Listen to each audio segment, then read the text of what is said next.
on the strings, put that on the tree. All the stuff was made out of paper or something that you had, and she would decorate it. Then they would put a bell. It's also a paper bell, but they bought that one, and it closed up like a fan, and you open it up, put that in the middle of the room, and then put paper chains to that, and the people in the neighborhood would come every year to see what the decoration looked like. Yeah. you would put new wallpaper on the walls and the kitchen, and other times your wallpaper might be out of a Sears Roebuck catalog, but for Christmas you got real wallpaper and make the house look pretty. Yeah. So, and they would cook all kinds of good stuff to eat. Yeah. Now we're down to Willard, and Willard was born July 6, 1931, and he died December 16, 2010. And the cause of his death, I think they told me hypertension. Yeah, he had multiple things, but hypertension was one of the major things. And Willard and I went. The reason we ended up in the same class is because he got hurt when he was young, and then I caught up to him. It was the best thing that ever happened to me, because we ended up going to high school together, and we ended up going to Alcorn together. So I was planning to go to Jackson State, and he told me, he says, "Why don't you come and go to Alcorn with me?" And I was like, okay. So I went to Alcorn with him, and Willard was they wanted him to be student council president at Alcorn, and he was like, I don't want to do that. I don't want to do that. So he refused that particular thing. But when he got out of school and came back home, he became very active in the NAACP and Masonic Lodge number 30. He was a deacon of the church, and he did a lot of things to help. He was very active on the board of directors and helping to set up the first Head Start program that was here in the county. And he got a lot of people, was instrumental in getting a lot of people hired for jobs that they never would have gotten.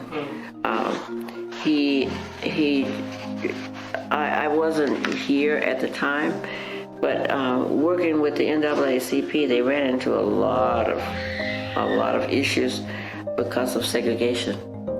So his family, your grandmother Juanita, your mom, and that family was under a lot of stress because the Ku Klux Klan was always trying to get to them. So they organized themselves into a group called Deacons of Defense that watched out for them when they were having meetings, various places. These people, if they were going to have a meeting like tonight, the Deacon of Defense would go and station themselves in the woods early with their guns, and they would watch for the members of the NAACP with your grandfather in that group to come into that area.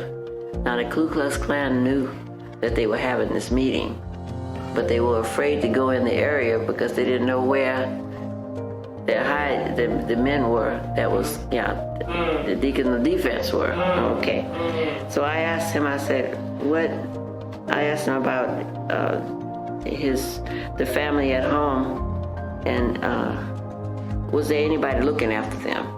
And he said, well, kind of, sort of, but it was just, I think, just a praying wife and children that got them through this difficult time, because at that time they would burn crosses on your yard, things like that. Okay, yeah. So, but he made it through that, and he told me about the one night that was very scary. They went to Liberty, Mississippi, and when they arrived, they had the civil rights leaders with them from Washington, D.C. And when they got there, those men, the lawyers told them, said, don't get out of your car, stay in your car. We're going to go in and check the building first. Okay, and that was at the courthouse. They went in the courthouse in Liberty, and the people from Washington, D.C. told the sheriff there, said, you need to get all these people out of this building so these folk can have their meeting. They didn't want to do it. They had people planted in closets, under tables, everywhere. They were going to take them out when they walked in. So the guy told them, said, if you don't get those people out of here, we're going to call Washington, D.C., and we're going to close you down, because that's where your money is coming from. Mm-hmm. And Willard said that they came walking out like dejected looking dogs. Mm-hmm. and they were able to go in and have that meeting and never had any more trouble. Mm-hmm. Yeah, but they tried to put the fear of God in them, but they had the right people on their side. Mm-hmm. And they were able to get through it. So it was his story is quite long and involved and touching. So I named Willard's story No Lights, No Cameras. And the reason I named it No Lights and No Cameras, because there was no lights out there. There was kerosene lamps. There was no electricity in most of the rural areas. Okay, well, we didn't get electricity in our house until after 1960. I had gone to high school and college, and we didn't have electricity. So most of the neighborhoods didn't have electricity. So I named it No Lights, No Cameras, because there were no electric lights there, and there was no cameras that took these pictures to show. So things that's not written about your grandfather are many, but there was nobody to write them. Okay, so these stories have never been written about anybody. So when they have like, we only celebrate 1 month of Negro History Week, month, whatever, in February, these are some of the stories that we need to tell. Mm-hmm. We need to tell about the people that didn't get a chance to be in the light or have pictures taken of them. Okay, there was nobody out there with a camera. Okay, so this is really heavy-duty stuff, and he gave us some of the names of the people that was on those that worked with them, and I think it's going to be interesting for people to read. And when I wrote it, the lady that you talked to today, she said, Sister Jackson, this is not just family history. This is history. Okay, this is really history. So she enjoyed typing it and reading it, and I guess she typed some of it the way she wanted to. She got involved with it, and it's really interesting. It was really interesting for me, and very teary at times to see all and they help people learn how to vote. A lot of people had never seen a ballot, so it wasn't all about the right to vote. People had never had an opportunity to vote and had never seen a ballot. So they were able to take these things to the churches and show the people, this is what a ballot looks like. This is where this person is running. I'm not telling you to vote for, but that person is running, and this person, because they didn't know who was running. They had no means of knowing. So they showed them how to mark their ballot, and at that time you had to be able to recite certain things about the Constitution, and so that's why a lot of people didn't you had to pay poll taxes. That's one thing I want you to know. That you had to. One of the requirements was to pay $2 for poll taxes. $2. Yeah, $2 to vote. It's amazing how involved the churches were. Oh, that was the center of the community. All the meetings were at the church. All your information. So a lot of times now you'll go to church and people are spiritually fed, but they don't know a thing about their government and the surroundings. But so you have to. It's like teaching the whole child. Okay, so we need to take. And I told my pastor that because he's from Denver, so he's never gone through these. He's heard about it, and they think they were, they were discriminated against. I need to talk to you about what the churches were all about at that time. Okay, how the churches had to bring people forward, and. Well, your grandfather did a lot for this county.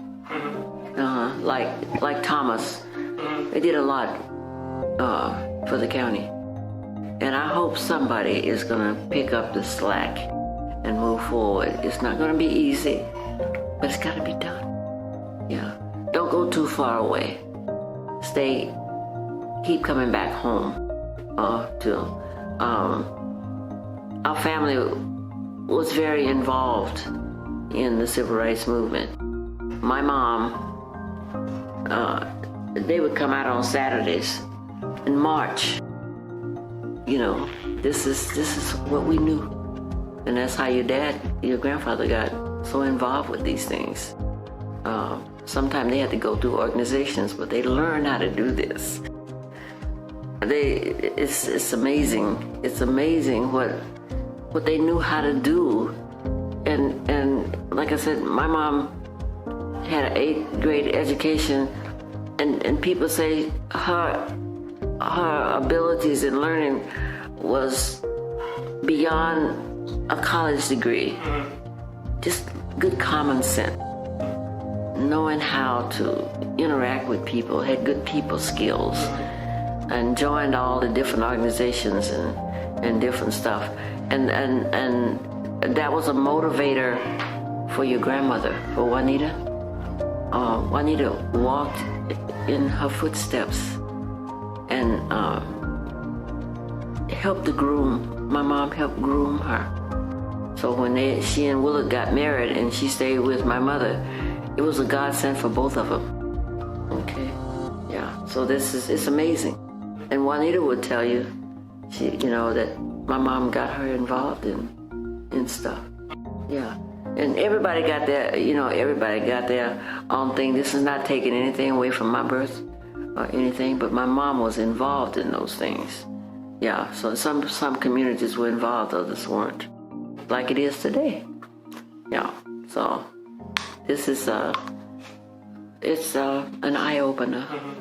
They conducted voter education and registration drives.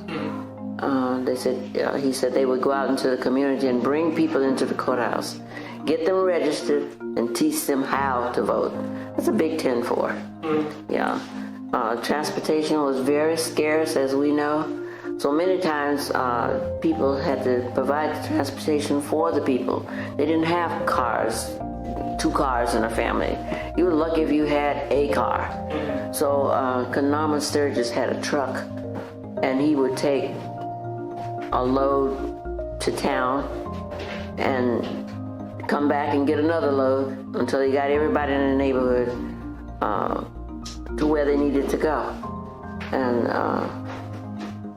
the people were very glad to be able to know what was going on around them. So to get a sample vote, sample ballot was very much appreciated by the people. But today we have all those rights and privileges, and we have a difficult time getting people to the polls. So we need to put some emphasis on that and get those kind of things done. This is just a small portion of what Willard is all about. at that time, Willard was still with us. So I said, catch him on a day when there's no football or basketball game on television. Talk to Juanita and the older children, and they can fill you in on the struggles that brought us to where we are today, because they were there. They were a part of that struggle. There were no lights, no electricity in many of the places where they met, but they carried on and did what they needed to do. And I like this quote by Robert Kennedy once said, "Some people see things as they are and say, why? I dream of things that never were and say, why not?" So I did this interview with Willard on October 21st in the year 2000. And so that's what Willard, a little bit of what Willard was like. Now it's my brother Nolan Jr., Nolan Cooper Jr. He was born